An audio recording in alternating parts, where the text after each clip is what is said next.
selagi pendapat itu bukan satu hal yang suci. Tapi kalau syariat yang datang dari Allah, itu yang harus betul-betul menjadi pegangan perhatian kita.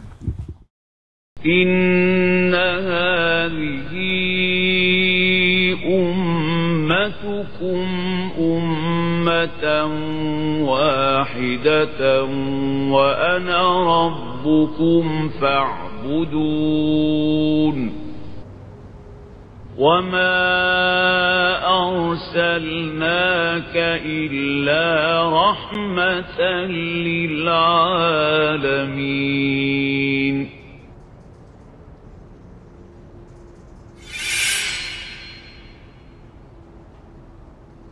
Bismillahirrahmanirrahim. Alhamdulillahi Rabbil Alamin. Allahumma salli ala Muhammadin wa ali Muhammad. Assalamualaikum ya Rasulullah. Assalamualaikum wa ala ibadillahis salihin. Wassalamualaikum warahmatullahi wabarakatuh. Allahumma atina min indika rahmah wa 'allimna min ladunka ilman nafi'a wanfa'na bima 'allamtana. Rabbana zidna ilman wa alhiqna bis salihin. Amma ba'du. Pada pagi hari ini kita ingin berbicara mengenai hal-hal yang prinsip dan penting yang kita harapkan betul-betul dapat menyatukan hati kaum muslimin. Tidak bingung, ya. Tidak pula saling mencurigai, saling menuding dan menuduh satu dengan lainnya. Tapi kita harapkan betul-betul setiap muslim di saat memandang saudaranya sesama muslim, hatinya penuh dengan kecintaan. Di saat dia melihat saudaranya, melihat dengan kacamata Islam dan iman, bukan dengan kacamata golongan dan sekte. Yang semua ini tidak pernah ada pada masa Nabi, pada masa sahabat Nabi, keluarga Nabi. Adanya di belakang hari ketika umat Islam dikuasai oleh hawa nafsu yang menjerumuskan mereka untuk bercerai-berai. Al-Imam Hasan Al-Banna untuk para pengikutnya yang bernama Ikhwan Muslimin, persaudaraan sesama kaum muslimin, tanpa melihat latar belakang kelompok mereka, selalu mendidik murid-muridnya. Setiap kali bertemu dengan sesama muslim, mereka mengatakan kepada saudaranya yang baru ditemui, akhuk fillah, saya saudara kamu fillah di jalan Allah, fulan bin fulan. Lalu dia bertanya, masmuk. Dari perkenalan ini yang dimulai dari seorang muslim, lahirlah jaringan sampai kecintaan tumbuh di antara kaum muslimin. Ini yang ditakuti oleh Inggris. Hingga pada tahun 48 setelah melihat kondisi keadaan kaum muslimin yang hidup rukun harmoni tanpa dipengaruhi oleh fanatisme sektarian mereka, Inggris memutuskan untuk menghukum mati Hasan Al-Banna. Ketika sedang berkendaraan, dia ditembak. Pada saat itu, untuk memperkenalkan kepada ikhwan muslimin siapa itu Syiah, dia tidak mengundang orang yang membenci Syiah, tapi diundang orang Syiahnya sendiri. Dipanggil ulama-ulama Syiah untuk datang memperkenalkan apa itu Syiah berdasarkan keyakinan mereka. Hingga Ahlus Sunnah pada saat itu terbuka matanya, yang mereka dengar fitnah-fitnah yang bermacam-macam, yang mengatakan Imam Ali adalah Nabi, wahyu salah turun seharusnya kepada Ali bukan kepada Nabi Muhammad. Ini semua ucapan-ucapan orang-orang yang disusupkan ke dalam Syiah untuk merusak citra Syiah, sebagaimana susupan yang disusupkan ke dalam tubuh Ahlus Sunnah untuk merusak Ahlus Sunnah. Nah, musuh-musuh Islam, kaum Zionis, Inggris dulu, kalau ingin merusak citra kaum muslimin, cara yang paling baik dengan cara memecah belah mereka. Untuk membuat mereka tidak merasa, mereka gunakan kaki tangan ulama-ulama yang mencintai dunia, atau ulama-ulama yang lugu, yang tidak memahami maksud dan tujuan Zionis dengan pecah belah mereka. Ulama-ulama ini berkeliling di mana-mana tempat, bukan membawa rahmat, menaburkan kecintaan, malah menimbulkan fitnah. Orang yang tadinya rukun di masjid, tahu-tahu saling plengos-plengosan karena satu kunut, satu enggak kunut. Karena satu baca Yasin malam Jumat, satu tidak baca Yasin. Karena satu tarawih 23, satu tarawih 11. Gara-gara seperti ini ribut. Satu talafudz bin niyah, melafadzkan niatnya, satu niatnya di hati. Subhanallah, buku-buku yang ditulis oleh mereka telah menimbulkan fitnah, bahkan sampai menumpahkan darah. Jadi kita lihat bagaimana musuh-musuh Islam, banyak dari mereka yang berpakaian ulama, berjubah ulama, menghafal Al-Quran. Saya ambil contoh, di Baitul Maqdis ada ulama yang selama puluhan tahun dikenal sebagai ulama yang baik, mengajar di Baitul Maqdis. Tahu-tahu di belakang hari ditemukan ternyata dia merupakan agen Zionis. Terjadi juga di Iran. Bahkan baru-baru ini seorang ulama ya, yang pandai menguasai Al-Quran, berceramah di tengah-tengah lingkungan, dipuja oleh masyarakat. Tahu-tahu satu hari orang tersebut digerebek, ternyata agen Zionis. Nama sebetulnya adalah Sam'un, seorang keturunan Zionis, masuk pertama di tengah-tengah warga yang tidak sama sekali menarik perhatian, berkumpul bersama mereka, mengajar di majelis, lama kelamaan mendapatkan perhatian dan kepercayaan. Oleh karena itu sekarang mulai mereka melakukan kontrol pengawasan terhadap orang-orang yang duduk mengajar. Demikian pula kepada para pelajar. Melalui mereka Zionis masuk. Oleh karena itu kita harus memiliki prinsip-prinsip ya, yang disepakati, yang dapat menyatukan kita. Walaupun mazhab berbeda, tapi kita bersatu berkumpul dalam Islam dan iman. Mazhab itu pendapat dari hasil benak manusia. Tapi kalau Islam dan syariat datang dari Allah, kita bersatu dalam syariat, dalam Islam, dalam iman. Kalau ada perbedaan dalam pendapat, serahkan pada ahlinya, jangan kita terlibat di dalamnya. Oleh karena itu para imam di atas seperti Syafi'i, Maliki, Hambali, Hanafi, mereka berkelahi apa tidak? Tapi yang berkelahi para pengikut di bawah. Imam Syafi'i berguru pada Imam Malik. Waktu Imam Syafi'i datang ke Mesir, pengikut Imam Malik mengatakan Syafi'i ini murid durhaka karena tidak mengikuti gurunya. Padahal Imam Malik ketika Syafi'i selesai belajar, dia mengatakan adzintu laka bil fatwa, saya izin kamu untuk memberikan fatwa, tidak harus mengikuti pendapat Malik. Imam Syafi'i juga belajar dari muridnya Abu Hanifah atau bersahabat dengan Muhammad bin Hasan Asy-Syaibani. Muhammad bin Hasan Asy-Syaibani belajar kepada Imam Malik, hingga ada sebuah buku hasil kumpulan Muhammad bin Hasan Asy-Syaibani, namanya Muwatta, ya, yaitu kumpulan hadis tapi yang ditulis oleh Muhammad bin Hasan Asy-Syaibani.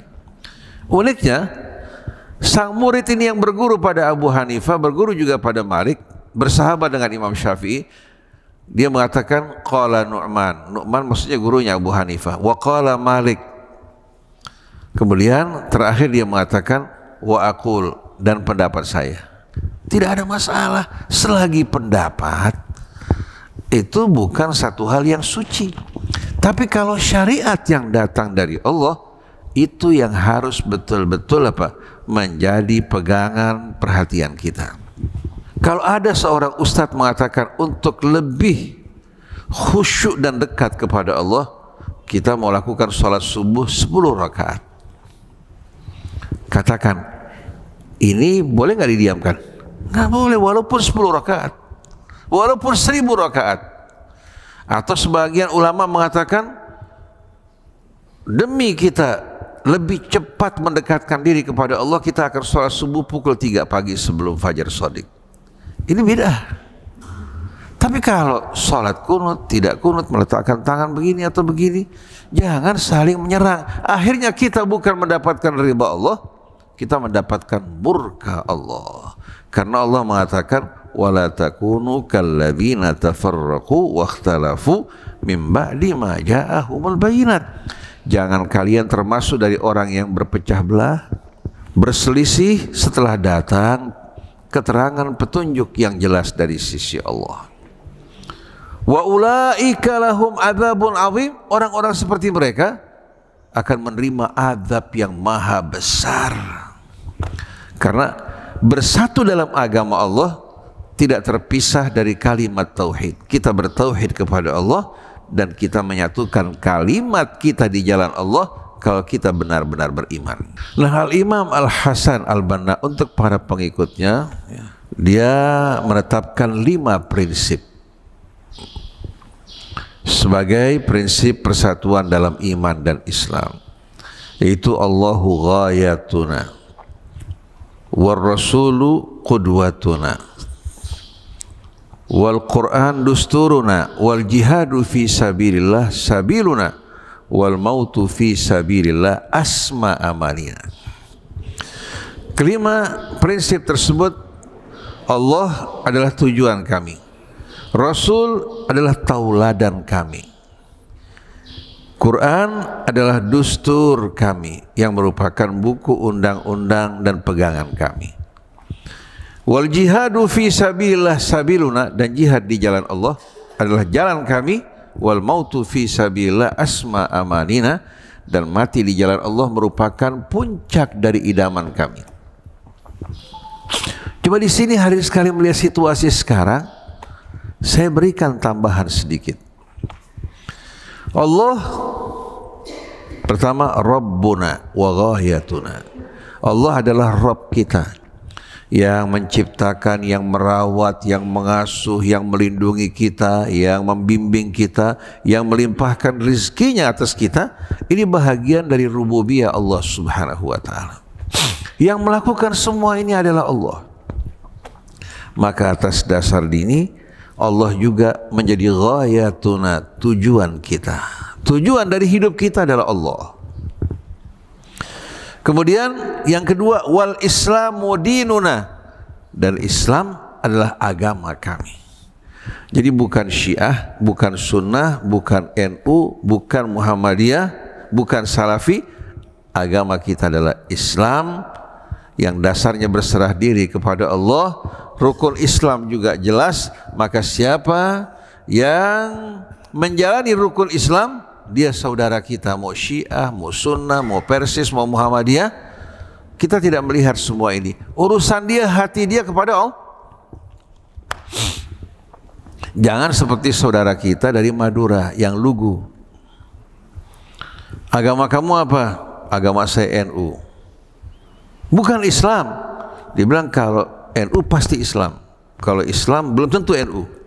Bahaya enggak? Kan bahaya. Begitu juga kalau seorang mengatakan agama saya Salafi, agama saya Syiah, atau kaum Salafi mengatakan agama Syiah kepada orang Syiah yang berbeda pendapat dengan mereka. Perbedaan pendapat bisa diselesaikan asal duduk bersama-sama dengan penuh kecintaan, akal sehat, mencari kebenaran. Tapi begitu hawa nafsu menguasai hati kita, maka syaitan akan melontarkan mereka jauh dari Islam. Jadi Allahu Rabbuna wa ghayatuna wal Islamu dinuna war Rasulu qudwatuna. War Rasul qudwatuna.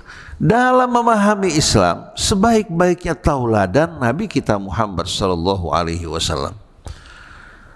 Oleh karena itu kita bertanya kepada kaum ekstremis Salafi, ekstremis Syiah juga banyak. Kita mau tanya, siapa yang kalian ikuti dengan beragama semacam ini? Saling mencerca, saling mencaci, saling memaki, atau mencerca, memaki-maki sahabat-sahabat mulia Nabi kita, atau menyerang istri Nabi kita. Begitu juga dari kalangan Salafinya, wal iyadzu billah, yang menampakkan Islam dalam penampakan yang menyeramkan, hingga Tuhan yang mereka perkenalkan bukan lagi Tuhan yang maha pengasih, lagi maha penyayang, tapi hantu yang menyeramkan. Rasul merupakan tauladan dalam segala hal, bersama keluarganya, bersama masyarakat Islam, bersama orang di luar Islam, sampai Allah berfirman, fabima rahmatin minallahi lintalahum walau kunta faddan ghalidhal qalbi lan faddu min hawlik. Dengan rahmat dari Allah wahai Rasulullah, kamu bersikap lemah lembut terhadap mereka. Orang menyampaikan kebenaran tidak identik dengan kasar dan arogan. Kebenaran disampaikan dengan cara yang lemah lembut, tanpa menyakiti orang yang kita ajak bicara, tanpa menjatuhkan dirinya, tanpa mencemarkan kehormatannya. Dengan rahmat dari Allah, Nabi bersikap lemah lembut terhadap mereka. Walau kunta faddan ghalidhal qalbi lan faddu min hawlik. Kalau seandainya kamu bersikap kasar, berkeras hati, mereka akan lari, semua meninggalkan kamu. Orang-orang musyrik mengatakan Nabi itu sahirun kadzab, penyihir, pendusta, majnun. Pernah gak Nabi membalas? Pernah gak? Kalau kita orang Islam, belum dicaci, belum dimaki, sudah mencaci orang lain, bahkan mengkafirkan orang lain. Kita sedang berjuang berhadapan dengan Zionis, bukan kita membangkitkan kekuatan kita menyatukannya menghadapi Zionis, kita malah menyerang orang-orang yang sedang menyerang Zionis. Ada apa di balik semua ini? Orang Mesir bilang fiha inna artinya ada apa-apanya pasti. Jadi kelihatannya mereka marah, kenapa Zionis diserang? Walaupun mereka mengaku orang-orang Islam, menegakkan sunnah, tapi hati mereka bersama Zionis. Mereka akan dikumpulkan bersama kaum muslimin apa bersama Zionis? Ada seorang tokoh terkemuka di Mesir, seorang penulis sejarah, dikagumi luar biasa. Begitu Israel kalah perang tahun 73, dia meninggal dunia mendadak. Ternyata apa? Walaupun dia mengaku sebagai seorang muslim, berbicara tentang Islam, tapi hatinya bersama Zionis. Jadi Allah, Dia pencipta kita, pengasuh kita, pemelihara kita yang tidak mungkin dapat digantikan dengan yang lain. Tapi selain Allah, Allah mampu untuk menggantikannya. Kenapa kita harus pergi kepada selain Allah? Maka Allah adalah tujuan kita dalam hidup ini. Dan Islam adalah agama kita. Oleh karena itu, setiap muslim adalah saudaranya sesama muslim. Kalau ada perbedaan pendapat, duduk sama-sama. Ada kesalahan, perbaiki. Ada yang menyimpang, luruskan. Bukan kita diperintahkan mencaci dan memaki. Dari dialog para nabi bersama umat mereka yang mengatakan dia orang yang alami gangguan, orang-orang yang sesat, orang-orang yang gila, tidak pernah para nabi menjawab ucapan mereka dengan jawaban yang serupa, tapi dengan lemah lembut tetap menyampaikan pesannya.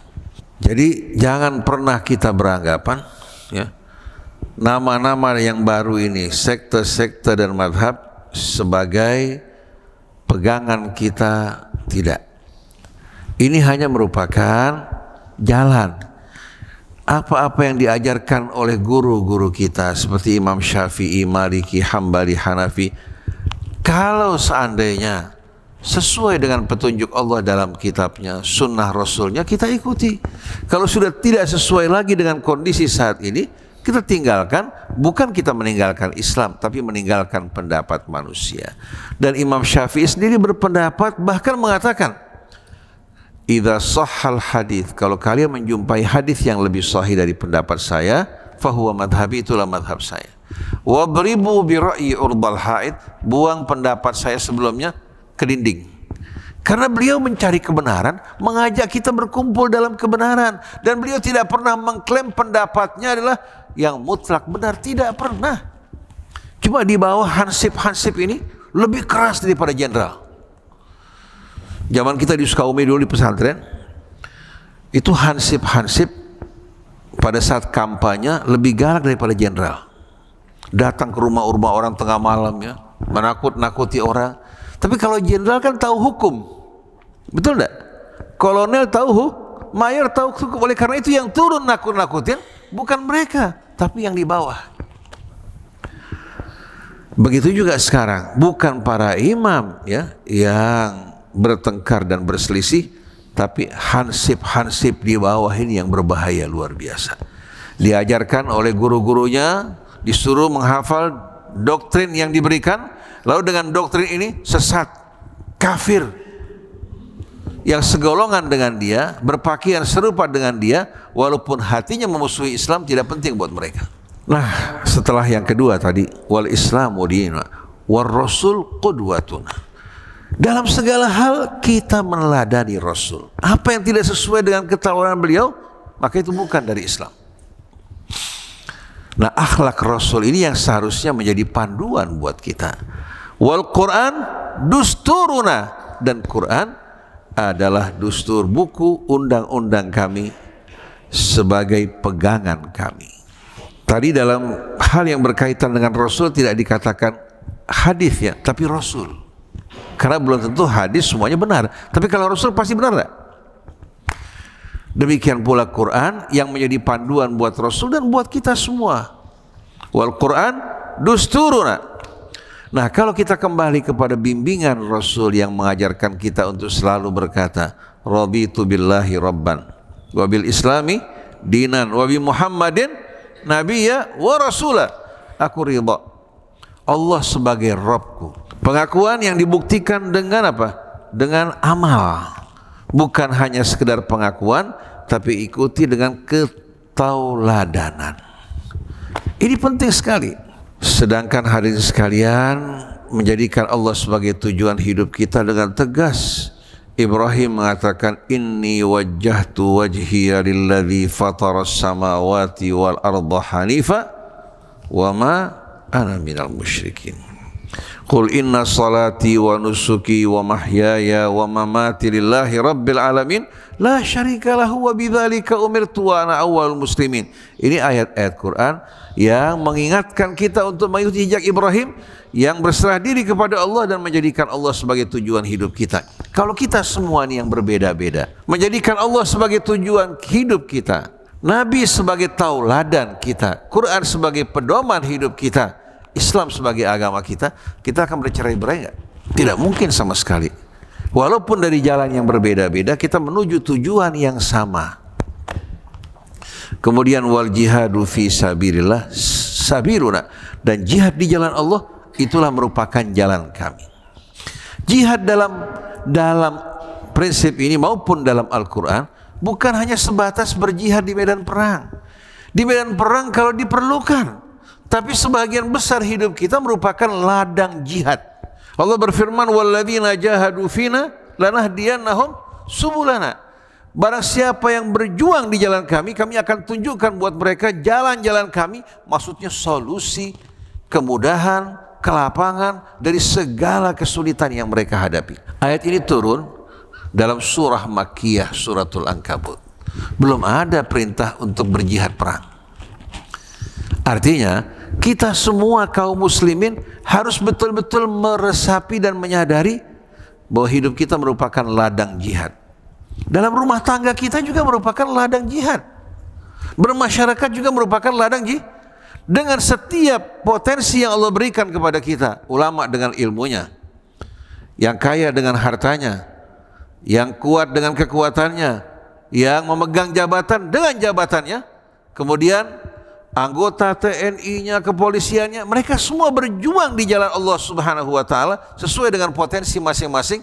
Terjadi kolaborasi, saling melengkapi, saling menyempurnakan, saling mengisi, saling menopang, sebagaimana sabda Rasul, al-mu'min lil mu'min kal bunyan yashuddu ba'dahu ba'dha. Orang yang beriman bersama orang yang beriman bagikan bangunan yang saling topang menopang. Bangunan masjid ini bukan hanya atap, bukan hanya hiasan luar dan dalamnya, tapi dari mulai fondasi pun terdiri dari besinya, betul enggak? Dari semennya, dari pasirnya, dari splitnya, kemudian dirancang dan diperhitungkan dengan matang.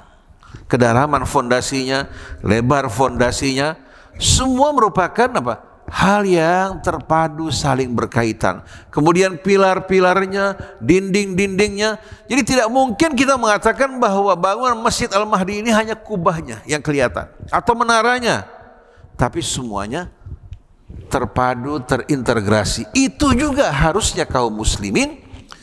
Kalau satu anggota tubuhnya disakiti, yang lain semua merasa sakit. Tapi yang terjadi pada saat ini, orang Islam kerja sendiri-sendiri. Nah, kita ingin kita semua mengikuti petunjuk Rasul, Bagaimana kita satu sama lain saling melengkapi, saling menyempurnakan, saling menopang, sebagaimana gambaran al-mu'min lil mu'min kal bunyan yashuddu ba'dahu ba'd. Oleh karena itu, fardhah dalam Islam terbagi dua. Ada fardhu ain, ada fardhu kifayah. Kalau fardhu ain semua kita faham, yaitu kita diwajibkan untuk sholat. Setiap muslim, setiap mukallaf wajib mengerjakan sholat, wajib berpuasa, wajib berzakat, ya. Wajib juga berhaji bagi mereka yang mampu. Ini kewajiban yang sama. Tapi kalau fardhu kifayah, kewajiban yang Allah wajibkan pada setiap orang sesuai dengan kifayahnya. Artinya kemampuan dan potensinya. Nah, ini diambil dari firman Allah, wal mu'minun wal mu'minat ba'duhum awliya'u ba'din. Orang-orang yang beriman baik pria maupun wanita, sebahagian mereka menjadi wali sebahagian yang lain sesuai dengan potensinya. Contoh, seorang dokter yang bekerja di rumah sakit. Dia bukan hanya bekerja untuk mencari pemasukan, tapi dia berjuang dalam bidang dia untuk mengisi kekosongan yang ada di tengah-tengah umat Islam. Orang-orang kaya dengan harta mereka, mereka mengisi kekosongan dalam celah perjuangan Islam ini. Yang berilmu dengan ilmunya, yang mempunyai skill dengan skillnya. Kalau masing-masing semua bekerja, bertanggung jawab, merasakan kewajiban untuk berjuang di jalan Allah sesuai dengan potensinya, kira-kira persoalan kita akan selesai apa tidak? Kalau kita lakukan hal ini, maka tidak perlu kita mengeluarkan anggaran yang besar dalam waktu singkat. Melalui kolaborasi yang berkesinambungan ini akan melahirkan kekuatan yang luar biasa. Wal mu'minun wal mu'minat ba'duhum awliya'u ba'd. Tapi sayangnya fardhu kifayah, contohnya memandikan jenazah, menyolatkan jenazah, mengantarkan ke kuburan. Itu yang kita hafal. Padahal fardhu kifayah ini adalah kewajiban sosial atas dasar kifayah dan kemampuan masing-masing. Tapi definisi yang kita sering dengar, apabila dilakukan oleh sebahagian, gugur dari sebahagian yang lain. Ini namanya kewajiban yang didasari oleh ngandelin, saling mengandalkan. Tidak. Setiap orang kewajibannya beda-beda. Ulama kewajibannya bukan apa? Bukan bisnis, nyampaikan amanat Allah. Orang kaya kewajibannya bukan di masjid sepanjang malam, sepanjang siang. Infak. Di samping kewajiban yang wajib fardhu ain, selebihnya kamu berinfak. Imam Ali pernah mendengar sebagian orang berbicara, si fulan luar biasa ahli ibadah, bangun malam, puasa di waktu siang, sibuk beribadah pada Allah. Imam Ali langsung menegur mereka. Dia sebagai seorang pengusaha, seorang yang berharta, kewajibannya di luar fardhu ain adalah berinfak, menginfakkan hartanya. Nah, kalau ada katakan polisi atau presiden atau menteri sibuk ibadah, pergi ke kantor ibadah, baca Quran, berzikir, dia tinggalkan peran kewajiban dia dengan tugas dia, lalai enggak? Lalai, betul enggak? Jadi jangan kita anggap seperti berzikir, sholat di waktu malam, puasa di waktu siang menjadi hal yang membuat indah seseorang, kecuali kalau kewajiban dia dilaksanakan terlebih dahulu. Ada satu orang banyak berzikir di masjid, beribadah, membaca Al-Quran. Lalu ditegur, siapa yang menghidupkan kamu? Dibilang, saudara saya yang berdagang, dia yang menghidupkan saya. Dijawab, saudara kamu lebih mulia dari kamu. Saudara kamu lebih mulia. Nah, kita ingin menjadi orang yang beriman sebagai seorang muslim. Di samping kita mencukupi kebutuhan kita, kita bisa berkontribusi dengan potensi kita dalam perjuangan di jalan Allah. Jadi jihad di jalan Allah merupakan jalan hidup kita, dan dunia merupakan ladang jihad. Wal mautu fi sabilillah asma amanina, sedangkan mati di jalan Allah merupakan puncak dari idaman kami. Setiap mukmin mendambakan mati di jalan Allah, bukan mati lagi nyuling, lagi nyanyi, seperti mengadakan pesta-pesta di Anyir, datang gelombang menelan mereka, atau mati sedang melakukan perbuatan zina. Ada seorang orang sepintas memandang dirinya baik, tahu-tahu di satu kamar di sebuah hotel dia meninggal dunia, dan di kamar tersebut ada 2 perempuan. Memalukan enggak? Sampai keluarganya tidak berani menjemput jenazahnya karena malu. Bayangkan coba. Jadi pilih mati mana? Mati di jalan Allah atau mati di jalan syaitan? Kalau mati di jalan syaitan, kita permalukan diri kita, permalukan keluarga kita. Tapi kalau mati di jalan Allah, tidak harus mati di medan perang. Kita berjuang, berjihad di jalan Allah dengan potensi yang Allah berikan kepada kita. Lalu menahan lidah kita dari kehormatan saudara kita. Bahkan kita menutupi auratnya, mengingatkan dirinya. Nah, sebagai penutup, jadi kembali kita ingatkan tadi bahwasannya Allahu Rabbuna wa ghayatuna wal Islam dinuna. Jangan bilang NU, Muhammadiyah atau Salafi, Islam dinuna. Kalau sudah kita mengatakan begini, di bawahnya ada Syiah, ada Sunnah, ada NU, ada Muhammadiyah, kita berangkulan. Yang enggak mau berarti dia mengeluarkan diri dari Islam. Kemudian wal Qur'anu dusturuna wal jihadu fi sabilillah sabiluna wal mautu fi sabila asma amalina. Jadi siapkan diri kita untuk selalu berjalan di jalan Allah, bapak-bapak maupun ibu-ibu, agar bisa berkumpul nanti bersama Rasul, dengan juga istri-istri Rasul sebagai ibunda, orang-orang yang beriman, dengan putri Rasul, dengan istri para sahabat Rasul. Maka kumpulnya di dunia juga dengan orang-orang soleh. Kalau kumpulnya di acara-acara euforia, musik, hura-hura, ya siap-siap terkumpulnya bersama para artis di akhirat nanti. Ada seorang artis mengatakan enak di neraka, katanya kumpul bersama teman-teman sesama artis. Mau ibu-ibu sekalian? Wal iyadzubillah. Jadi mereka-mereka yang kumpul bersama orang-orang yang tidak menghormati agama Allah, tidak menjaga kehormatan mereka, berarti dia ridha dikumpulkan di hari akhir nanti bersama mereka. Tapi orang-orang yang menjaga kesuciannya, kehormatannya, berkumpulnya bersama orang-orang yang soleh, ini yang akan menyelamatkan dirinya. Kalau tidak, akhirnya dia mulai iri. Si fulan ternyata menjadi artis terkenal, penghasilannya setiap bulan sekian. Orang bukan dilihat dari penghasilannya, kepribadiannya. Orang bukan dilihat dari pakaiannya, tapi pakaian tergantung siapa yang make. Betul enggak? Siapa yang Kalau yang make orang terhormat, tidak berkhianat, tidak melukai orang lain, tidak berbuat zalim, pakaiannya terangkat. Bukan orang diangkat dengan pakaiannya, begitu dilepas dengan pakaiannya kehilangan kehormatannya. Seperti jenderal, waktu jadi jenderal disambut sana sini, begitu dilepaskan pakaian jenderalnya, tidak punya daya apa-apa. Jadi mari jamaah sekalian, satukan hati kita, satukan amal kita, jaga kehormatan Allah, kehormatan Islam, kehormatan kaum muslimin, dan jangan mau terlibat dalam fitnah yang memecah belah di antara kita semua. Insya Allah begitu datang malakul maut menjemput kita, kita diwafatkan semua dalam keadaan muslimin. Demikianlah para jamaah sekalian, sudah pukul 7, mudah-mudahan yang keluar beraktivitas di jalan Allah, memilih teman-teman yang baik, Allah bukakan rezeki yang seluas-luasnya, yang halal dan thayyib. Yang berhutang Allah bebaskan dari hutang dengan rahmat Allah Subhanahu wa taala, yang sakit Allah sembuhkan, dan wafat Allah Subhanahu wa taala ampuni dosa-dosa mereka. Bismillahirrahmanirrahim. Alhamdulillahirabbil alamin. Allahumma shalli wa sallim wa barik ala abdika wa rasulika sayyidina wa nabiyyina Muhammadin wa alihi wa sahbihi wa sallim. Allahumma inna nas'aluka salamatan fid din wa afiyatan fil jasad wa tuma'ninatan fin nafsi wa khusyu'an baina yadaik wa quwwatan wa nasyatan ala ta'atik wa azman qawiyan thabitan ala ijtinabi ma'asiyatik.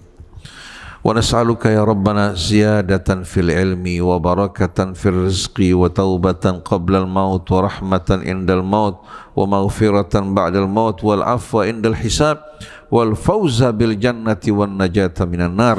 ربنا اغفر لنا ولوالدينا وللمؤمنين يوم يقوم الحساب. اللهم انصر إخواننا المجاهدين في إيران وفي لبنان وفي اليمن وفي غزة. اللهم يا ربنا حرر غزة يا ربنا من أيادي اليهود الغاشمة. Allahumma ansur ikhwanana al-muslimina fi Gaza. Allahumma ya Rabbana amin raw'atahum washrah sudurahum. Allahumma wakfihim zadahum wa hassin hurumatahum wa hurumatu nisaihim wa taqabbal syuhadahum wa wasi ahya'um. Allahumma rabbana afrigh alaihimus sabra wa thabbit aqdamahum wansurhum al qaumil kafirin.